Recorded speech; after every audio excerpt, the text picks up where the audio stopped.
Hi friends, welcome to Ali Vihari. ఈ వీడియోలో మనం వచ్చేసి వీరబ్రహ్మేంద్ర స్వామి వారి సిరీస్లో అద్భుతమైన వీడియో అయితే ఈరోజు ఉండబోతుంది. అది వచ్చేసి వీరబ్రహ్మేంద్ర స్వామి వారు జీవ సమాధి అయినటువంటి బ్రహ్మంగారి మఠాన్ని చూడబోతున్నాం. ఇది వచ్చేసి కందిమల్లయ్యపల్లిలో ఉంటుంది.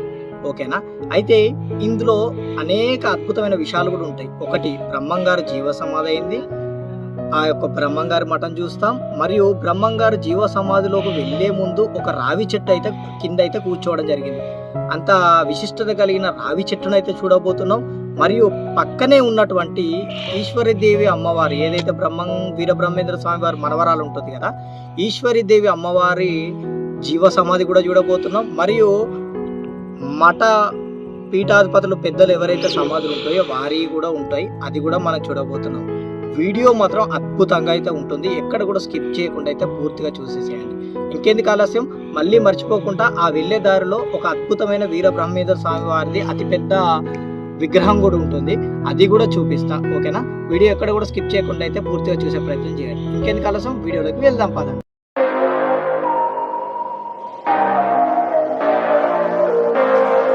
మన ఎదురుగా కనిపించేదే వీరబ్రహ్మేంద్ర స్వామి వారి మఠం. బ్రహ్మంగారి మఠానికి ఎదురుగా ఇటువైపు రెండు వైపుల షాప్స్. ఇక్కడ చూడొచ్చు, చాలా పెద్ద చెక్క రథం అయితే ఉంది. చూసారు కదా, ఉత్సవాల టైంలో మేబీ వాడతారు కావచ్చు. ఇక్కడ ముందుకు వెళ్తే ఇక్కడ పక్కనే ఆర్ట్ వర్క్ కూడా శిల్పశైలి చూడొచ్చు, అద్భుతంగా అయితే ఉంటుంది. యాగంటి మోడల్లోనే చూస్తున్నారు కదా శిల్పాలు ఎలా ఉన్నాయో పులి రూపంగా. ఇక్కడ కాస్త ముందుకెళ్తే మనకి ఇక్కడ కాళ్ళు కడుక్కునే ప్రదేశం అయితే ఉంటుంది. ఇక్కడ ట్యాప్స్కి ఇట్లా ఇక్కడ కాళ్ళు కడుక్కున్న తర్వాత మనం ముందుకెళ్ళాలి. ఇది వచ్చేసి మనకు ఎంట్రన్స్, రెండు వైపులా సింహాలు అయితే ఉంటాయి, సింహద్వారం మోడల్ చూస్తున్నారు కదా. ఎంట్రన్సెస్ కూడా చాలా అంటే చాలా పెద్దగా ఉంటుంది. పాత ఆ కాలంలో కడితే ఎలా ఉంటుందో ఆ మోడల్లోనే ఉంటుంది, కానీ అద్భుతంగా ఉంటుంది. ఈరోజు మేము వచ్చిన రోజు మాత్రం ఇటువైపు చూస్తే అటువైపు రెండు పులులు కదా, సింహాలు కదా, ఇటువైపు రెండు ఏనుగులు ఉంటాయి ఎంట్రన్స్కి. ఇక్కడ ఎదురుగా కనిపించేదే బ్రహ్మంగారి మఠం.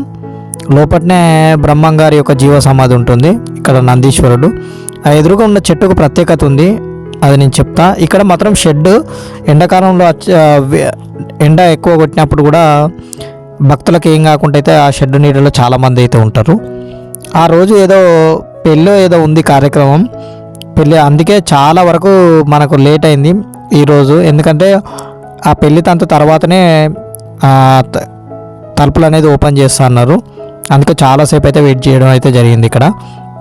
ఇక్కడ కనిపించే చెట్టు చూస్తున్నారు కదా, ఈ రావి చెట్టు కిందనే వీరబ్రహ్మేంద్ర సారి చివరిసారిగా బ్రహ్మంగారు అయితే ఇక్కడనే కూర్చోవడం జరిగింది. దాని తర్వాతనే జీవ సమాధిలోకి వెళ్ళడం అయితే జరిగింది. ఇక్కడ చూస్తున్నారు కదా, అటువైపు ఎంట్రన్స్, మరి ఇక్కడ ఇటువైపు కూడా చూడవచ్చు, అద్భుతంగా అయితే ఉంది కదా. శిల్పకళ మాత్రం అద్భుతంగా ఉంటుంది అబ్బా, చూడని వాళ్ళైతే తప్పకుండా చూడవచ్చు, ఎక్సలెంట్ అయితే ఉంటుంది. చూస్తున్నారు కదా ఏ విధంగా అయితే ఉందో. ఇక్కడ నుంచి పక్కకి వెళ్తే మనకు ఆ ఎంట్రన్స్ నుంచి ఈశ్వరీదేవి అమ్మవారిది అయితే జీవ సమాధి అయితే ఉంటుంది. నేను చెప్పినట్టు ఇంతకుముందు కూడా బ్రహ్మంగారు ఎలా అయితే జీవ సమాధిలోకి వెళ్ళారో తర్వాత ఈశ్వరీదేవి అమ్మగారు కూడా జీవ సమాధిలోకి అయితే వెళ్ళడం జరిగింది. ఎదురుగా గజస్తంభం, ఈ పక్కనే పీఠాధిపతుల యొక్క సమాధులు అయితే ఉన్నాయి. చూస్తున్నారు కదా, ఇవన్నీ వారి యొక్క సమాధులు.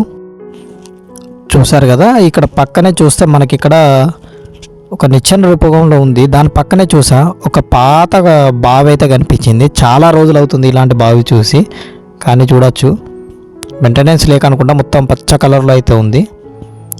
అయితే ఇక్కడ నుంచి ముందుకెళ్తే ఇక్కడ ఈశ్వరీదేవి అమ్మవారి జీవ సమాధికి అయితే ఎంట్రన్స్ ఉంటుంది. చూస్తున్నారు కదా ఏ విధంగా ఉందో. ఈ ఒకటే ప్లేస్లో మీకైతే రెండు ఆలయాలు అయితే దర్శించుకోవచ్చు మీరు. ఓకేనా? బ్రహ్మంగారి మఠం పక్కనే. ఇక్కడ నుంచి కాస్త ముందుకెళ్తే మనం వెళ్ళే దారిలోనే ఇక్కడ అతిపెద్ద బ్రహ్మంగారి విగ్రహం అయితే కనిపిస్తుంది. చూస్తున్నారా ఎదురుగా ఇక్కడ మీకు ఒక జ్యోతి కనిపిస్తుంది చూడండి, లైట్. ఇది ఎప్పుడూ కూడా ఆరిపోదు. ఓకేనా?